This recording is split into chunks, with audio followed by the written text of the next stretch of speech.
అలాగే ఏంటంటమ్మా కొన్ని సందేహాలు ఉన్నాయి. కొంతమందికి ఏంటంటే మొన్న మనం చేసిన వీడియోస్‌లోనే చాలామంది కొన్ని డౌట్స్ కూడా అడిగారనమాట కామెంట్స్ రూపంలోనే. సో, మాకిలా ఉన్నాయి మమ్మల్ని ఏం చేయమంటారమ్మా అని చెప్పేసి అడిగారు. సో, అందులో మనం ఫస్ట్ కామెంట్ ఒకసారి మనం చూసుకున్నట్లయితే చాలామంది అన్నారు. ఒక అమ్మ మెసేజ్ పెట్టిందనమాట. అమ్మ మాకు ఇంటి పోరు అనేది చాలా ఎక్కువైంది. సో, ఇంట్లో అసలు మంచిగా ఉండట్లేదు. ఆర్థికంగా ఇబ్బందులొస్తున్నాయి. ఇంట్లో వాళ్ళకి గొడవలవుతున్నాయి. ఇలా ఉంది. మాకు ఇంటి పోరు అనేది చాలా ఎక్కువగా ఉంది అనేసని అడిగారు. మరి ఇంటి పోరు తగ్గడానికి ఏం చేయాలి అనేసని? ఇంటి పోరు అనే దానికి 2 అర్థాలు ఉన్నాయండి. ఇంటి పోరు ఎలా వస్తుంది? పోరు అనే మాటకు అర్థం ఏమిటో తెలుసా అసలు? చెప్పండి. వాళ్ళు అంటే ఏ ఇదితో వాళ్ళు అడిగారో నాకైతే తెలియదు. పోరు అంటే కుటుంబ సభ్యులు ఎవరన్నా ముగ్గురుండని ఇంట్లో నలుగురుండనండి, ఒకళ్ళు చీటికి మాటికి వాళ్ళని వేధిస్తూనే ఉంటారు. చిన్న విషయానికి పెద్ద విషయానికి.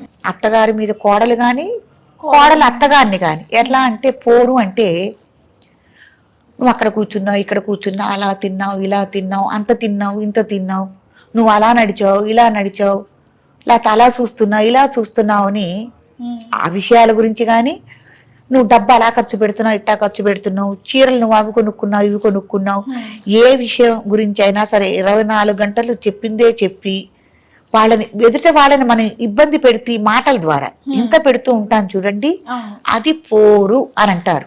ఇంటిలోను పోరు ఇంతింత కాదయ్యా విశ్వదాభిరామ వినరివేమ అని మనకి వేమన గారి పద్యం ఒకటి ఉంది కదమ్మా. కాబట్టి అది పోరు అనేది భార్య భర్తని పెడుతోందా, భర్త భార్యను పెడుతున్నాడా, లేకపోతే ఒక తండ్రి కొడుకును పెడుతున్నాడా, కొడుకు తండ్రిని పెడుతున్నాడా అన్నది కాదు. ఇంటిలో పోరు అంటే ఇది తగ్గాలి అంటే ఆధ్యాత్మికంగా కన్నా మనం ఒకళ్ళ గురించి ఒకళ్ళు మంచి అవగాహనతో ఉండి ఇలా మనం చేయటం మంచి పద్ధతి కాదు. దీనివల్ల మనసులు అనేవి చెడిపోతాయి, మానసికంగా వ్యక్తులు దెబ్బతింటారని గ్రహించుకుని కుటుంబ సభ్యులు మసలుకుంటే బాగుంటుందని నా ఉద్దేశం. అలా కాకుండా వేరే వాళ్ళు అడిగారమ్మా ఏమన్నా దీనికి చిన్న పరిష్కారం లాంటిది దేవుని పూజ పరంగా ఉందా అనేసి. అసలు వ్యక్తిగతంగా మనసులు మారాలి.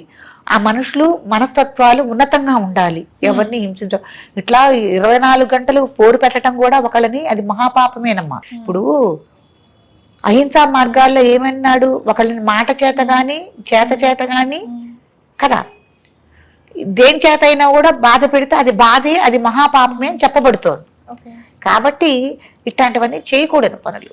అమ్మ మనము లాస్ట్ వీడియోలో మనము లక్ష్మీదేవికి అనుగ్రహం కలగాలి అంటే గడప పూజ చేయాలి అనేసి మీరు చెప్పారు కదా. అందులో ఒక ఆవిడ అడిగిందనమాట, ఏంటి అంటే అమ్మ మీరు చాలా చక్కగా చెప్పారు, గడప పూజ చేసిన తర్వాత మనం దీపం పెట్టాలి అంటే ఏ సైడ్ను పెట్టాలి అనేసి అడిగారు. ఏ వైపు అయినా పర్వాలేదండి, ఇబ్బంది ఏం లేదు. అలాని వైపేం పెట్టాలని లేదు.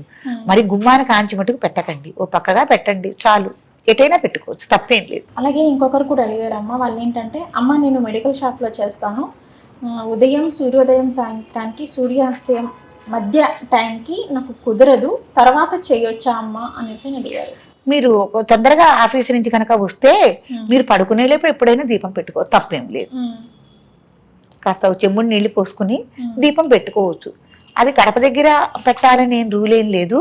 మీ దేవతా మందిరంలో కూడా దీపం పెట్టుకోవటం అనేది మంచి పద్ధతి. ఓకే. అండ్ ఇంకొకరు ఏమడిగారంటే అమ్మ నాకు హెల్త్ ప్రాబ్లంగా ఉంది, అందువల్ల నేను ఉదయాన్నే లేవలేకపోతున్నాను, ఈవినింగ్ సమయంలో పెట్టుకోవచ్చా అనేసి అడిగారు. తప్పకుండా పెట్టుకోవచ్చు, ఇబ్బంది ఏం లేదు. సో పొద్దున మాత్రానికే పెట్టుకోవాలని ఏం లేదు, సాయంత్రమైనా దీపం చేసుకోవచ్చు. రోజు మొత్తంలో ఏదో టైంలో మీరు దేవతా మందిరం దగ్గర కానీ గడప దగ్గర కానీ ఇంట్లో ఎక్కడైనా సరే దీపం పెడుతున్నారా పెట్టట్లేదా అని ప్రధానం, పెట్టుకోవచ్చు, తప్పేం లేదండి. అమ్మ ఇంకొక ఆమె ఏమడిగింది అంటే అమ్మ ఏదైనా వ్రతం చేసిన తర్వాత వ్రతం పూర్తి అయ్యాక కొంతమందిని పిలిచి భోజనం పెట్టాలి అని అంటారు. నాకు చిన్న బాబు ఉండటం వల్ల నేను వ్రతం ఎలాగో అలా ఒకలా చేసుకుంటాను, కానీ భోజనం అంటే చేయలేకపోతున్నానమ్మా, ఎందుకంటే ఒక్కదాన్నే ఉన్నాను కదా, కుదరడం లేదమ్మా. అలాంటప్పుడు ఏదైనా గుడిలో అన్నదానంకి డబ్బులు ఇచ్చి చేసుకోవచ్చా? తప్పకుండా అండి. అంటే వ్రతం చేసినప్పుడల్లా మీరు కంపల్సరీ మీ శక్తి మించి అన్నదానం చేయాలని ఎక్కడా లేదు, ఏ శాస్త్రంలోనూ లేదు. కానీ మీరు చేసుకోవాలనుకుంటే మీకు ఇంట్లో కుదిరిన పక్షంలో ఎక్కడైనా దేవాలయాల్లో మీరు ఇట్లాగా అన్నదానానికి కట్టి మీరు దగ్గరుండి వాళ్ళు కనుక ఆ రోజున మీకు వండి ఇస్తే కనుక, అంటే మన ప్రసాదం కానీ ఏమన్నా ఇస్తే మీరు స్వయంగా వెళ్ళి వడ్డనవి చేసుకోవచ్చు, తప్పేం లేదు. ఓకే అమ్మా. మా వ్యూవర్స్ చాలా కామెంట్స్ అడిగారు, కామెంట్స్లో వాళ్ళకున్న సందేహాలు చెప్పారు. సో ఆ సందేహాలకైతే మీరు మాకు చాలా చక్కగా సమాధానం ఇచ్చారు. నమస్కారం అమ్మా. షేర్ చేయండి, లైక్ చేయండి, సబ్స్క్రైబ్ చేయండి. మరిన్ని వీడియోల కోసం బెల్ సింబల్ పై క్లిక్ చేయండి.